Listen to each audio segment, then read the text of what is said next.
અંબાલાલ પટેલ વારંવાર વાવાઝોડું આવશે, વરસાદ આવશે, વણમાગી સલાહો આપતા હોય છે. આ વ્યક્તિ, આ શખ્સ છે, વારંવાર ખોટા પડે છે. એની ભાષા પણ ઉંમરને લાયક સમજાતી નથી અને તથ્યહીન જ વાતો કરતા હોય છે. અને અમારી પાસે ડેટા છે કે વર્ષોથી આ વ્યક્તિ ખોટો પડે છે અને વારંવાર આગાહીની તારીખો ફેરફાર કરી અને મૂકતા હોય છે. માત્ર સ્ફૂર્ણાના આધારે કરે છે એટલે ખોટા પડે છે. અને એમાં એકાદ બે સાચી પડે છે, લોકોને તે ધ્યાનમાં આવે છે. વાસ્તવિક આ વ્યક્તિ છે અને એની આગાહી છે સમાજને નુકસાન કરતા છે.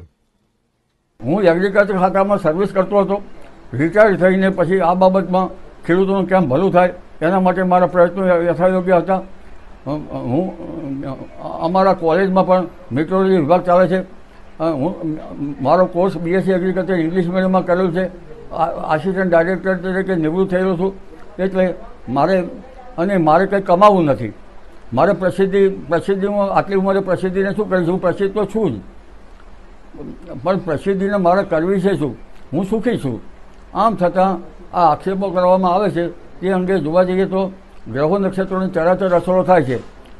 જેમ કે આપણે નક્ષત્ર પ્રમાણે જોવા જઈએ તો ખેડૂત ભાઈઓને ખબર જ છે કે લગભગ મૃગશીર નક્ષત્રમાં અત્યારે હાલ મૃગશીર નક્ષત્ર ચાલે છે. મૃગશીર નક્ષત્રમાં દરિયામાં પવનનો બદલાય. મૃગશીર નક્ષત્રમાં પવન ફૂંકાય છે.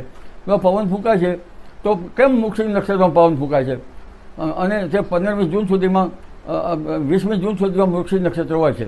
તો મૃગશીર નક્ષત્ર એટલે પવનો ફૂંકાય અને આદ્રા નક્ષત્રમાં વરસાદ આવે.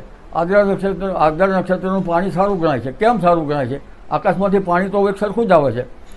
અને જમીન ઉપર આવે પછી કેમ પાણીમાં ફેરફાર થાય છે? આ બધી સઘળી બાબતો જાણ્યા પછી, કેટલાક આંકલન કર્યા પછી, કેટલી મહેનત કર્યા પછી અમે આગાહી કરીએ છીએ.